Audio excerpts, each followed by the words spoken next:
Hi mga guys, it's me again, Irish Warde, a content creator and also a mom.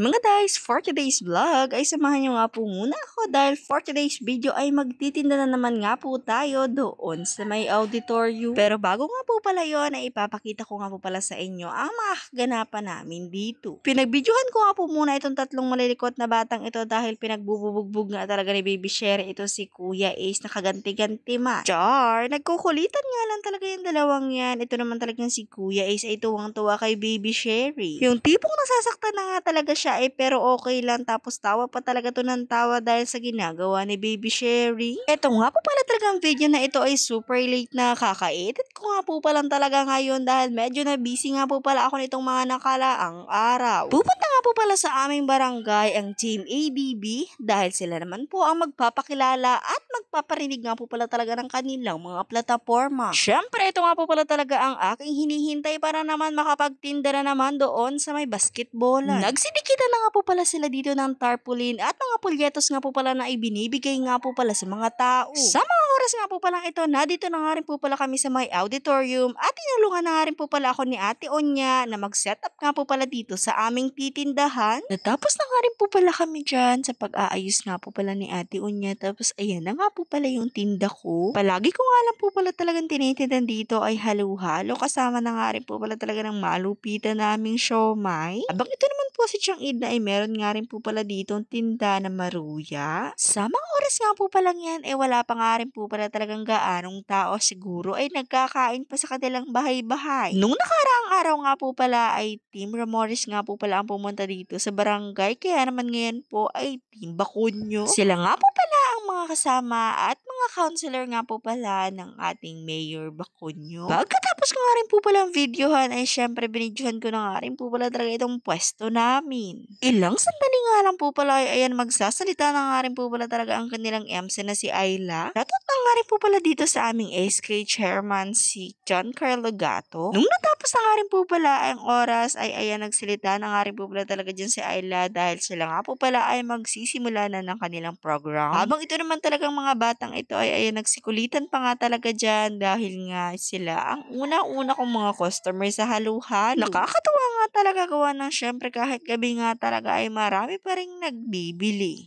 Nag-opening speech na nga rin po pala dyan si Kagawad Nuno para nga po pala talaga sa mga counselor ng bayan. Pagkatapos nga rin po pala ni Kagawad Nuno magsalita ay nag-intermission nga po pala talaga itong dalawang bulinggit na ito. Syempre nagsayaw nga lang po pala sila. Habang nagsasayaw nga rin po pala ay may nag-order nga po pala talaga na 6 na special halo-halo. Salamat po. Sunod na naman nga po pala talaga nag-intermission number itong si Ate Princess. Nagsayaw nga rin po pala siya. Medyo madami-dami nga po pala talaga ang mga nagbibili sa akin dito kaya hindi ko na nga rin po pala talaga na isa-isang videohan yung mga kagawad na nagsasalita. Napuho nga po pala talaga ang aking puso nung nagkanta si Kagawad Ray. O diba? Ang ganda talaga ng boses nito ni Kagawad Ray kaya naman ayan pakinggan natin.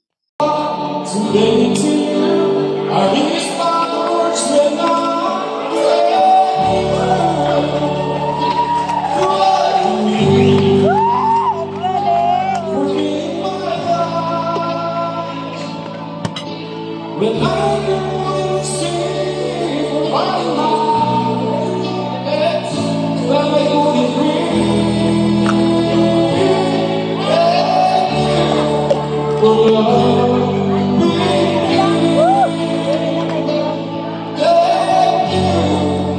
oh, love me. Putulin na nga rin po pala talaga natin ang pagkanta nito ni Kagawad Ray dahil baka hindi na nga talaga tayo matapos sa ating video for today's. Narinig nyo naman talaga yung boses ni Kagawad Ray, napakaganda naman talaga ang tunay. Pagkatapos nga rin po pala ng ilang kagawad na nagsalita, eto nagpakilala na nga rin po pala talaga sa atin ang ating Mayor Bacunyo. Bawat sandali na aking buhay ay parang niyo ang aking buhay. Saan man mapagdang ng tawag, magbabago ang Syempre, hindi nga po pala talaga magpapatalo ang ating Mayor Bacon. Kaya naman, ayan, nagsing na nga rin po pala talaga siya para marinig nga po pala talaga ng taong bayan ang kanyang hinaing. Nilapat na nga rin po pala talaga nila at pinarinig na nga rin po pala talaga sa taong bayan ang kanilang platform kapag sila nga po pala talaga ang nanalo. Syempre, nung natapos na nga rin po pala talaga ay ayan na nga po pala, nagsiuwian na nga rin po pala kami dyan. Tapos yung iba nga po pala talaga ay nag-dance for all pa. Syempre, kailangan nga po pala talaga namin umuwi na dahil kami nga po pala talaga ay pagod na at naubos nga po pala talaga yung aming paninda.